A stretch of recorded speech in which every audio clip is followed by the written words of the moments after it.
Let's take a few moments to settle in, arriving to the intersection of here and now, letting go of what has passed, letting go of what is to come, and resting fully, completely in the present moment.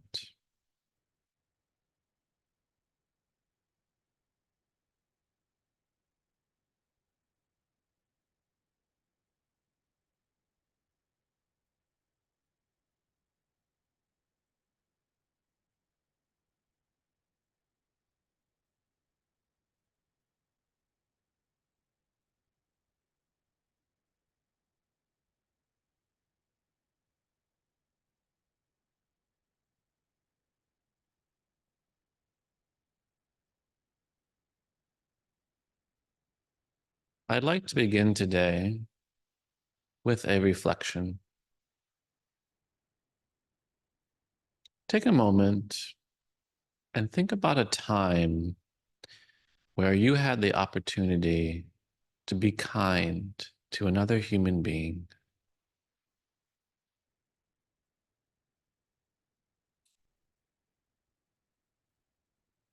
And think about that situation, the movement of the heart, the tenderness of helping,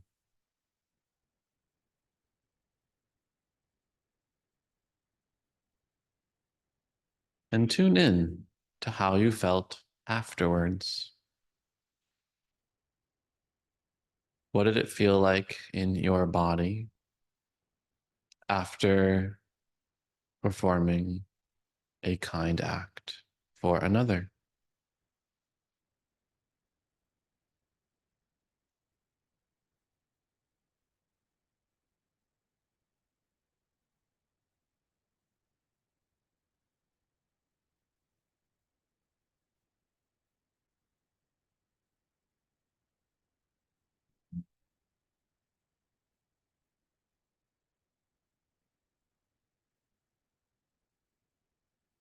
And let's reverse it.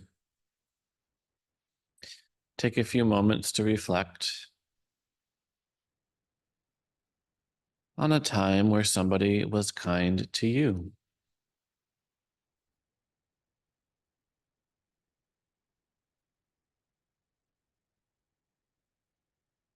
How did it feel to receive a kind act from another human being?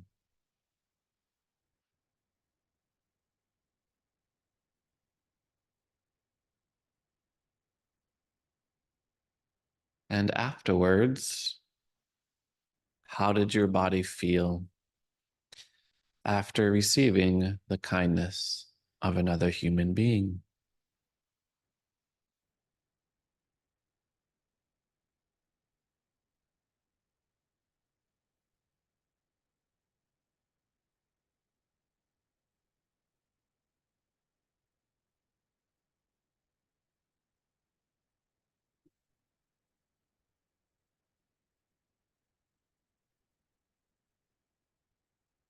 And finally, let's be kind to ourselves.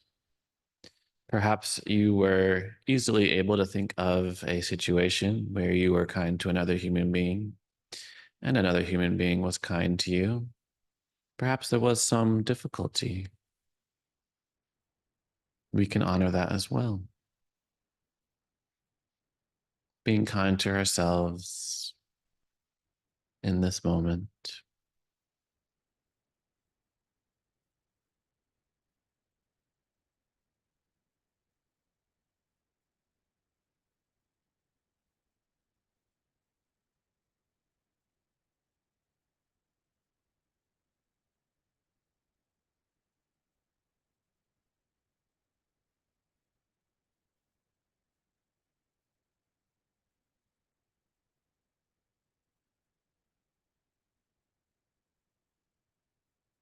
Mm.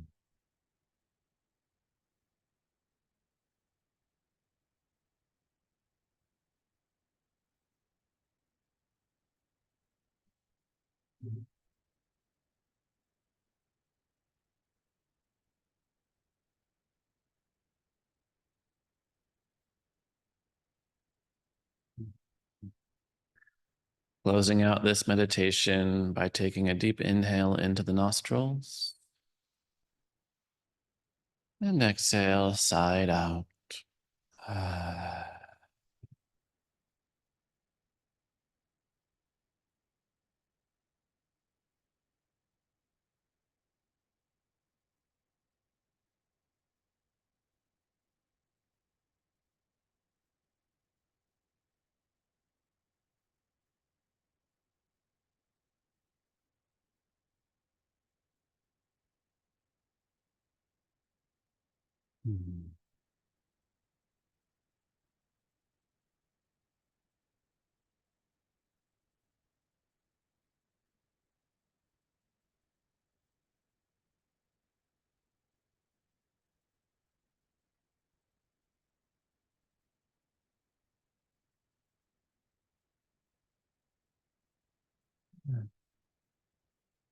Hello, welcome. Namaste, everybody. I bow in gratitude to those of you joining me in the room, to those of you joining me on Zoom, and to those of you listening to the recording afterward. This is a little Dharma talk that I like to call Living from the Heart, all about this 18-inch spiritual journey, which can sometimes take many lifetimes, simply to travel from the head to the heart. I like to begin with a poem of my own as a lead-in to this week's topic. Have some time at the end for a short meditation, and finally some question and answer to close out this wonderful gathering. And today's topic is on cultivating kindness. And today's poem is called Shaped by the Shapeless. While a chisel can curve a stone and hands can mold wet clay, we are shaped by the shapeless. The kindness that tied your shoes, the confusion of being lost that guided you back to somewhere safe. The timeless wisdom that broadens our mind, which will never return to its smaller dimensions. The teacher whose greatest impact came from them simply believing in us. Through music, we are moved. With words, we are touched. Love can crush us, but in its caring, it creates us in our truest version. The formless words, the ones born in the heart, but resting on the tip of your lips, whether said or swallowed inside, will decide everything. Let the gratitude for this divine day and all the marvels inside of it inflate you, expand you into pure floating light. Because in the end, when silence signals the end of the last song, we will know the untamed sea and wonder of our being can fit any form and would rather flow into the next open moment.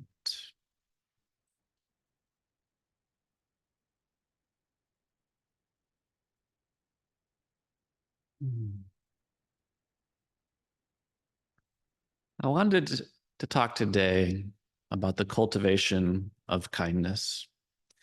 To me, this is a true foundation of our spiritual path. The Sanskrit word for meditation is bhavana, which means to cultivate or to grow. So when we do sit down and notice our breath, this isn't some abstract navel gazing. This is tending to the garden of the heart and the mind. Our spiritual practice is one of planting seeds of our values, of our intentions, and our aspirations, and watering them, shining light on them, so that they grow and they bear fruit in so many areas of our life. And I don't know about you, but I learned a lot of things in the education system through chemistry and history and biology and physics. But throughout all the education I've received in the academic world, I was never taught how to increase our capacity to be kind. to be compassionate, to be loving.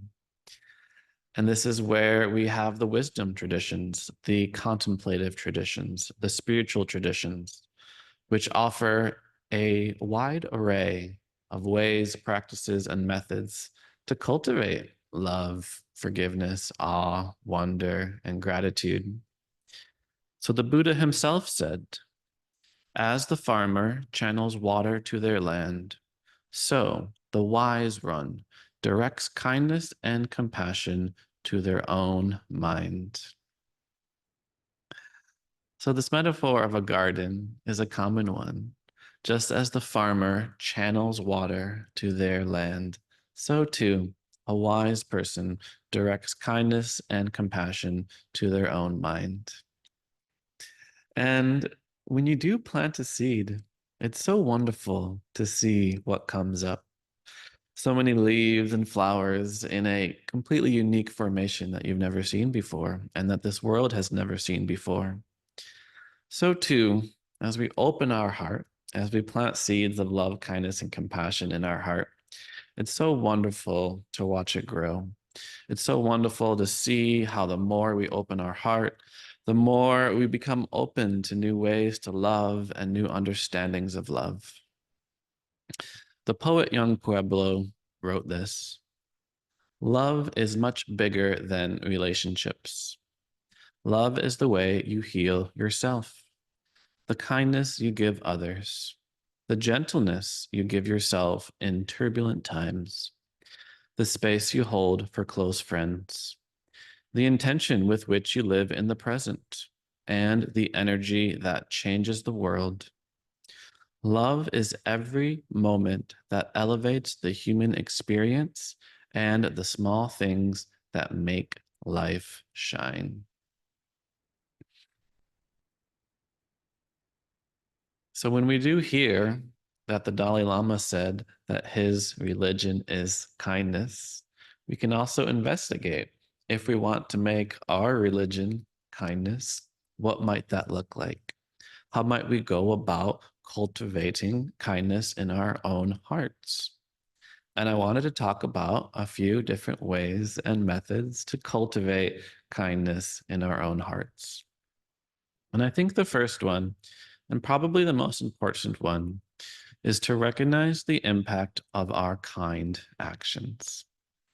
The Buddha himself, again, wrote this: the fragrance of flowers drifts with the wind, the scents of sandalwood, jasmine, and lavender. But the fragrance of good actions goes further than the wind, encompasses the world, and even goes to the heavens. The implication here is that our simple and kind acts that we can do for other human beings takes us to the heavens. Our kind acts have a tremendous impact on the world. And I'm sure you have experienced this. Experience how the kind act of another human being really changed your life. It takes often just one teacher to really see the good in us, to really pay attention to us and be kind to us for our own love and light to blossom. I even remember myself when I was in first grade many years ago when my teacher complimented me on a bird that I had drawn on a poster board. I still remember that comment many years later. And I even remember a situation in my early 20s when I was at the dermatologist. And it was such a side comment. It can seem very silly. And I look back on it and it almost seems very silly. Where after meeting with the dermatologist, they were leaving the room and they were passing by the nurse walking in. And the dermatologist said to the nurse, "You can explain this to him. He's smart." And I was like, wow, this highly educated human being just said that I'm smart. And it's such a innocuous statement that a person can make, but I find this time and time again. We don't realize the impact of our actions and our words on others. And because our words and actions can mean so much, we should ensure that they are as kind, tender, and loving as possible. There is even a Japanese proverb that goes, one kind word can warm 3 winter months. Such a beautiful sentiment. One kind word can warm 3 winter months. So, this is the first step of cultivating kindness. Recognize the impact that kind acts have on others. We shouldn't kick a man when he's down. He might get up. We might bear the fruit of bad actions. And at the same time, we can bear positive fruit of positive actions. Idris Shah offers the following story. A certain Bektashi dervish was respected for his piety and appearance of virtue. Whenever anyone asked him how he had become so holy, he always answered, I know what is in the Quran. One day, he had just given this reply to an inquirer in a coffee house when somebody asked, well, what is in the Quran? And this Bektashi dervish said, in the Quran, there are 2 pressed flowers and a letter from my friend Abdullah. I love that. I know what is in the Quran. 2 pressed flowers and a letter from my friend Abdullah. It's a shame we don't write letters as much as we used to. The impact of a letter, a kind letter to another human being, is a physical memento that we can keep with us. And I love this practice of writing love notes. This is part of my own personal practice of writing little love notes to my friends. And it's inspiring how often, a number of years later, a friend who I've written a love note to will uncover the note that I had written and send me a very sweet message expressing appreciation for the appreciation that I had offered years before. So the law of karma essentially says that what goes around comes around. We will reap what we sow. The more kindness that we sow, the more kindness we will reap. So there's a longer story that goes as follows. One day, a middle school teacher is trying to go through her lesson plan, but the students are way too rowdy. So she stops and asks her students to list the names of all the other students in the room on 2 sheets of paper, leaving a space between each name. Then she told them to think of the nicest thing they could say about each of their classmates and write it down. It took the remainder of the class period to finish their assignment, and as the students left the room, each one handed in their papers. That Saturday, the teacher wrote down the name of each student on a separate sheet of paper and listed what everyone else said about that individual. On Monday, she gave each student their list. Before long, the entire class was smiling. Really? The teacher heard one student whisper. I never knew that I meant anything to anyone. Another student said, I didn't know others liked me so much. The students were happy with themselves and one another. The class year ended, and the group of students moved on.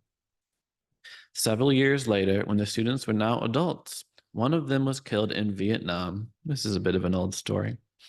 One of them was killed in Vietnam, and his teacher attended the funeral of one of the students. The church was packed with his friends. One by one, those who loved him took a last walk by the coffin, and the teacher was the last one to bless the coffin. As she stood there, one of the soldiers came up to her. Were you Mark's math teacher? He asked. She nodded yes. Then he said, Mark talked about you a lot. After the funeral, most of Mark's former classmates went together to lunch. Mark's mother and father were also there, wanting to speak with his teacher. We want to show you something, his father said, taking a wallet out of his pocket. They found this on Mark when he was killed. We thought you might recognize it. Opening the piece of paper, he carefully removed this paper that had obviously been taped, folded, and refolded many times. The teacher knew without looking that the papers were the ones on which she had listed all the good things each of Mark's classmates had said about him. Thank you so much for doing that, Mark's mother said. As you can see, Mark treasured it. All of Mark's former classmates started to gather around. Another precious student smiled rather sheepishly and said, I still have my list. It's in the top drawer of my desk at home. Another student's wife said, he asked me to put this in our wedding album. I have mine too, another student said. It's in my diary. Then Vicky, another classmate, reached into her pocketbook, took out her wallet, and showed her own worn and frazzled list to the group. I carry this with me at all times, she said. I think we all saved our lists. Tears rolled down the eyes of the humbled teacher. We encounter so many people in our lives, and it's a precious joy to see the good in all those journeys.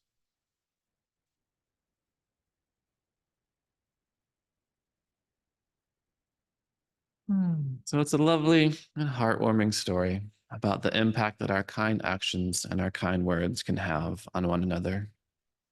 And this is what I found. Kindness enlivens us. It brings meaning to our lives.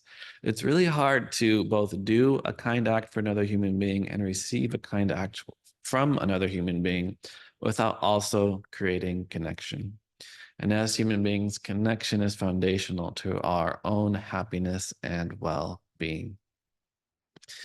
And Stephen Vincent Benet wrote this: life is not lost by dying. Life is lost minute by minute, day by dragging day, in all the thousand small, uncaring ways. So that's one way to begin this cultivation of kindness, recognizing the impact that our actions have on others. And once we recognize the power of our own actions, then we take the backward step, the inward step, and we set our intention.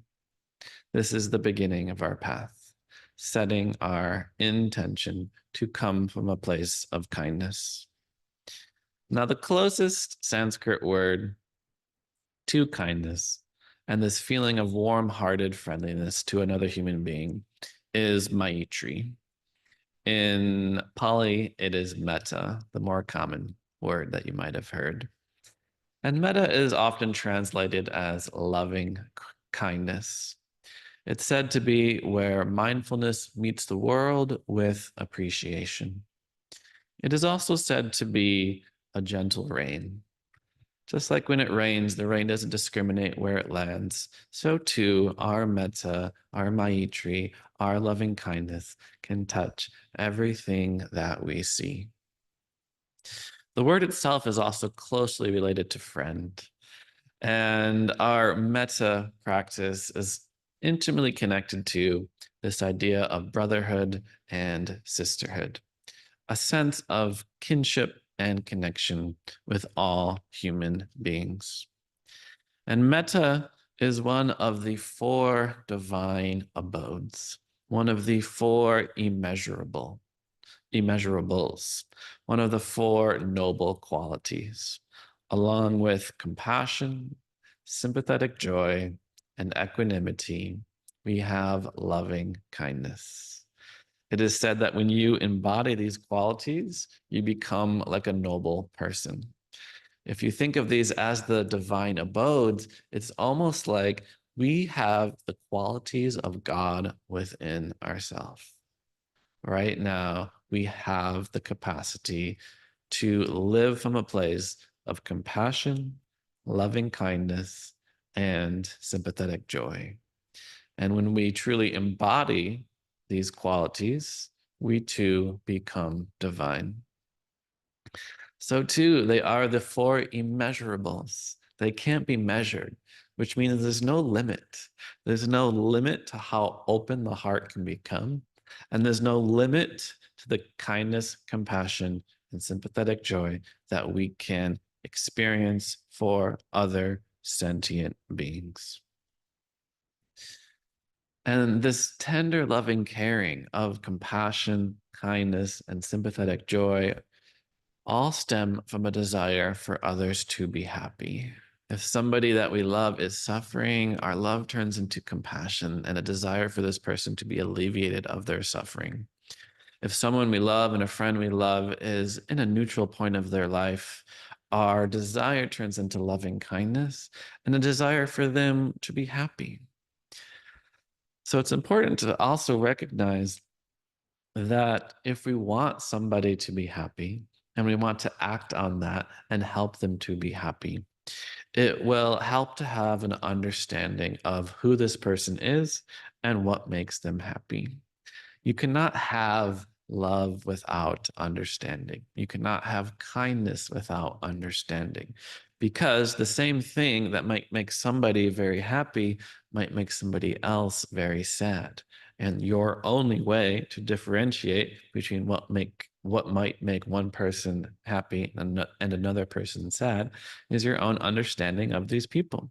What do they like and what do they not like? Another story for you.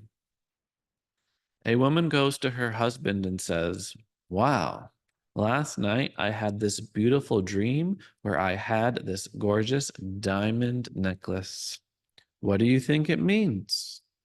The husband says, "You will find out tonight." That evening, the husband comes home with a rectangular present wrapped with a bow and hands it to his wife. Excitedly, she tears open the present and finds a book entitled How to Interpret Dreams. So you cannot have love without understanding.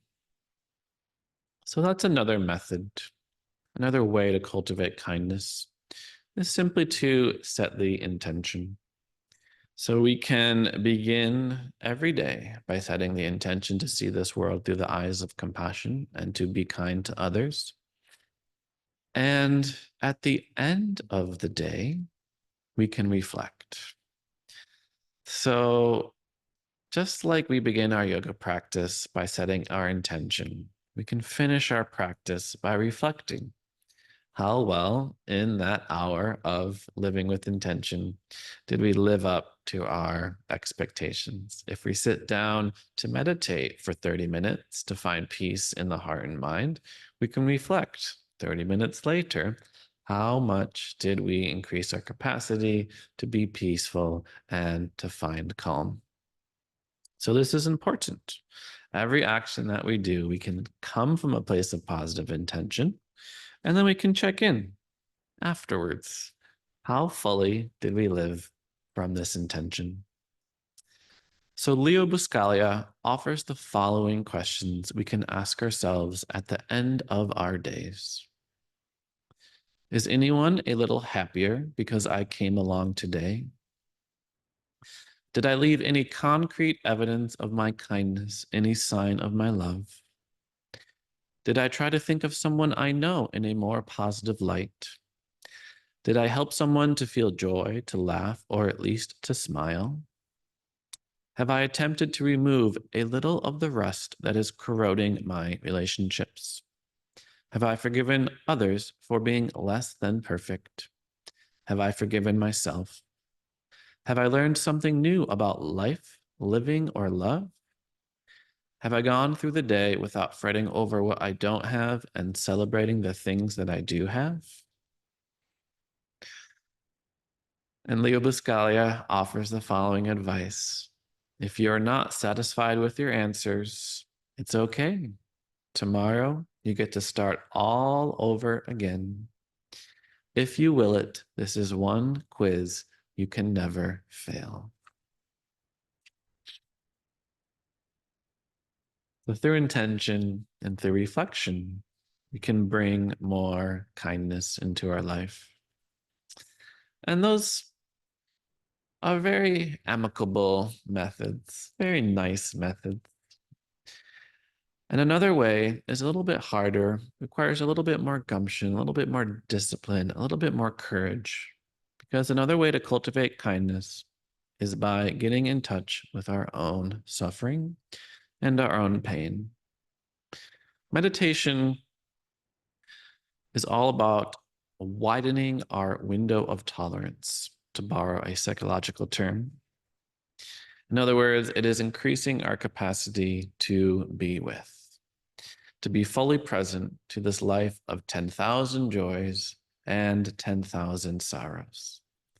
And through getting in touch with this life of 10,000 sorrows, rather than pushing away or numbing or rejecting this fundamental aspect of our experience, by welcoming in the unwelcome, to borrow Pema Chodron's phrase, by welcoming in the unwelcome, that also increases our capacity to be kind. Naomi Shihab Nye put it this way in her poem, Kindness. Before you know what kindness really is, you must lose things. Feel the future dissolve in a moment like salt in a weakened broth. What you held in your hand, what you counted and carefully saved, all this must go, so you know how desolate the landscape can be between the regions of kindness. How you ride and ride, thinking the bus will never stop. The passengers eating maize and chicken will stare out the window forever. Before you learn the tender gravity of kindness, you must travel where the Indian in a white poncho lies dead by the side of the road. You must see how this could be you. How he too was someone who journeyed through the night with plans and the simple breath that kept him alive. Before you know kindness as the deepest thing inside, you must know sorrow as the other deepest thing. You must wake up with sorrow.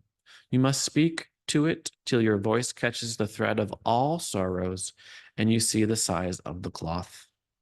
Then it is only kindness that makes sense anymore, only kindness that ties your shoes and sends you out into the day to gaze at bread, only kindness that raises its head from the crowd of the world to say, "It is I you have been looking for," and then goes with you everywhere, like a shadow or a friend. Hmm. So Naomi Shihab Nye makes a very valuable point in that poem, that we're not here to get in touch with our suffering, to wallow in it, to think, why me? Why is this pain, suffering, grief, and loss happening to me? But to connect it to the suffering of others, to recognize whatever challenging emotions that you are experiencing right now, you are not experiencing alone. Countless other human beings and sentient beings are also feeling the same thing, have felt the same thing, and will feel the same thing. So, getting in touch with our own suffering is a wonderful step in order to recognize the suffering in the world and the suffering of other sentient beings. Which brings us to the next step to cultivating kindness, by recognizing that everybody is suffering. If you scratch the surface of anybody's life, underneath of it, you will find suffering. So even Plato said, "Be kind, for everyone you meet is fighting a hard battle." And this is the first noble truth. There is suffering in life. There is dukkha. There is sorrow, grief, pain, and dissatisfaction.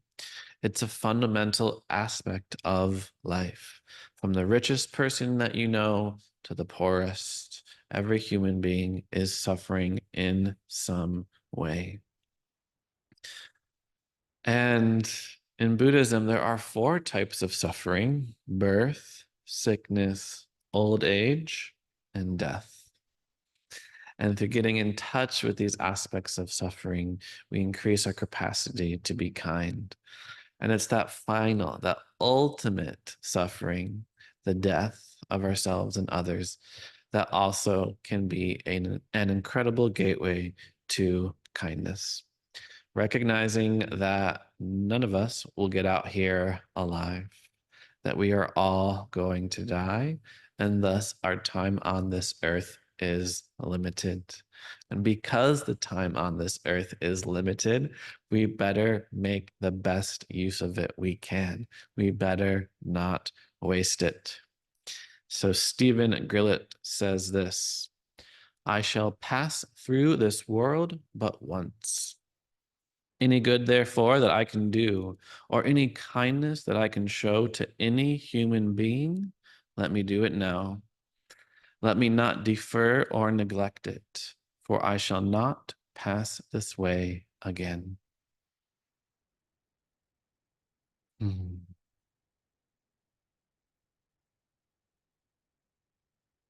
So, to summarize, we can cultivate kindness by recognizing the impact of our kind actions, by setting an intention, by reflecting on how well we have lived our intention, through getting in touch with our own suffering as a step to recognizing that everyone is suffering, including the ultimate suffering of death, that we are going to die, that our time on this earth is limited. So, therefore, the best use of that time is by becoming the most loving, tender, and kind hearted person that we can possibly be. And I'll offer one more final way to bring just a bit more kindness into our life. And that is by seeing how we are all connected. That kindness to others is kindness to ourselves. Kindness to ourselves is kindness to others. In many spiritual traditions, there's always a non dual branch. Some of them are really focused on non duality, while in some other spiritual and religious traditions, the non dual traditions are kind of pushed off to the side. People would prefer you not know about them. But it's important to think about how we might integrate this non dual perspective. We first recognize how the mind creates separation and division in the world. We have an understanding of the world that is done through comparison, through difference. We have opposites. And we can only know the north side of a mountain via the recognition that there is a south side. We only know left from right. We only know light from darkness. We only know the spiritual from the material. And it's the non-dual, the not two perspective that presents a unification amongst these seemingly opposite concepts that the mind creates and that we ourselves live in. So, one of the biggest dualities that we find ourselves in is self and other, is I and other. As soon as you define yourself as a separate and isolated being in the world, you then create a world of other sentient beings. And along with light and dark, up and down, we can easily look at human relationships and divide them up into victim and perpetrator, into oppressor and oppressed. But the non dual perspective does not see it this way. The non dual perspective sees somebody that does violence in the world is doing violence to themselves. Somebody that is capable of violence is doing violence to themselves because inside their own body, heart, and mind, there is much anger, hatred, ill will, envy, and jealousy. All impurities that obscure our true loving nature. So, when we drop into this non dual understanding, we realize that there is no other, there is no separation. Suddenly, kind acts to other human beings is like our right hand bandaging our left. The right hand doesn't bandage the left hand and say, all right, you owe me, buddy. You better give back what I have given you. It's just a natural response of recognizing the unity of seemingly separate things. So, helping others is helping ourselves. Helping ourselves is helping others. So, through recognizing how everything is connected, violence to others is violence to ourselves. So, whether you are having trouble being kind to yourself, we can cultivate self love through loving others. And if you're having trouble loving others, you can begin by loving yourself because there is no separation in this understanding. So, as we are being kind to other human beings, we can be kind to all sentient beings, realizing that we share this entire tapestry of life as one living, breathing apparatus. So, one of my favorite poets, Joy Harjo, my favorite Native American poet, she wrote this: to pray, you open your whole self to sky, to earth, to sun, to moon, to one whole voice that is you. And know there is more that you can't see, can't hear, can't know, except in moments steadily growing and in languages that aren't always sound, but other circles of motion. Like eagle that Sunday morning over Salt River, circled in blue sky and wind, swept our hearts clean with sacred wings. What a beautiful line. Swept our hearts clean with sacred wings. We see you, see ourselves, and know that we must take the utmost care and kindness in all things. Breathe in, knowing we are made of all this, and breathe, knowing we are truly blessed because we were born and die soon within a true circle of motion, like eagle rounding out the morning inside of us. We pray that it will be done in beauty, in beauty.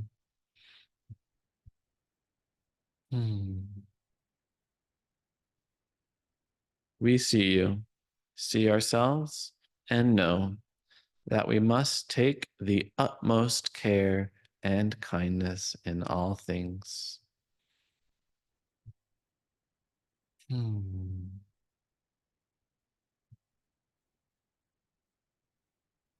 So, with that, we can close out with another short meditation with the intention to plant the seeds of metta, loving kindness, in our own hearts. Coming to a comfortable seat, straightening the spine, relaxing the shoulders. Take a few moments to deepen the breath.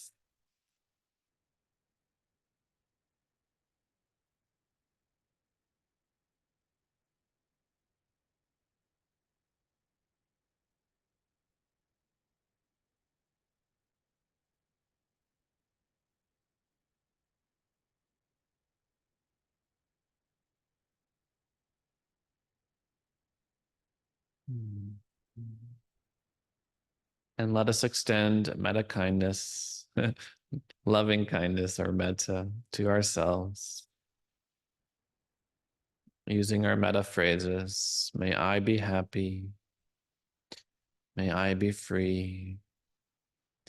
May I touch great and natural peace. May my heart and mind awaken. May I feel the natural joy of being alive. Allowing the warmth of tender-hearted kindness in the heart warm your own body.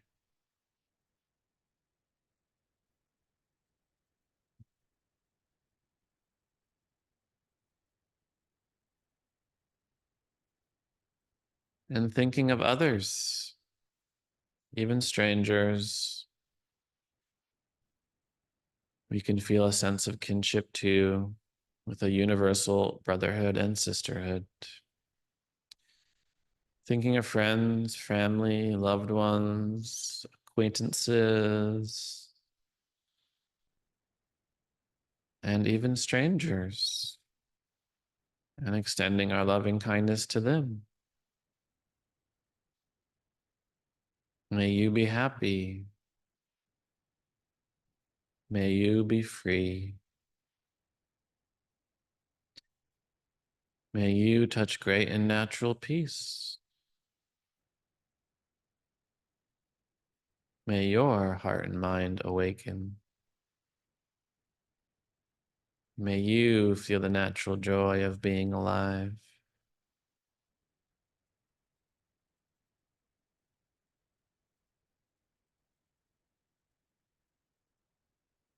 Letting the warmth in your heart emanate out to touch others with kindness and a desire for others to be happy, free, and well.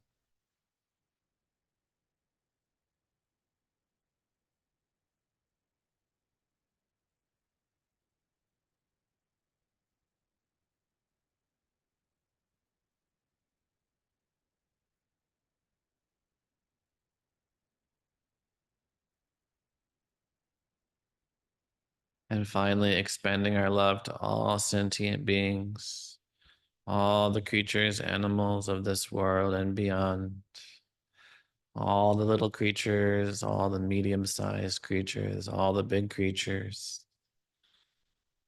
recognizing our oneness in this tapestry of life, from the eagle flying high in the sky to the worms burrowing in the earth. May you be happy. May you be free from all suffering.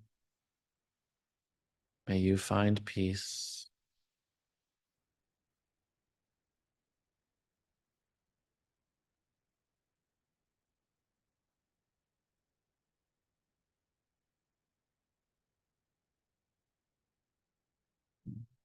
Letting your metta be a gentle rain touching every part of this earth. Loka samasta sukhino bhavantu. May all beings everywhere be happy and free. May we see our own brotherhood and sisterhood with all sentient beings. And may we see each moment as precious, special, full of possibility. Our time on this earth is limited. Let us make it as kind and loving as possible. It is through this intention we can change the world.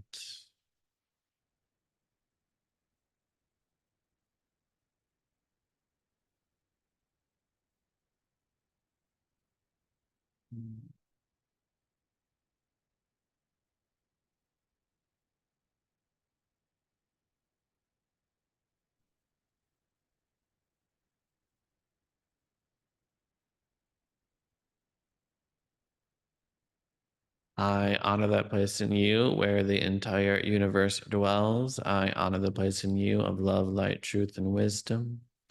I honor that place in you when you're in that place and I am in that place. We are one.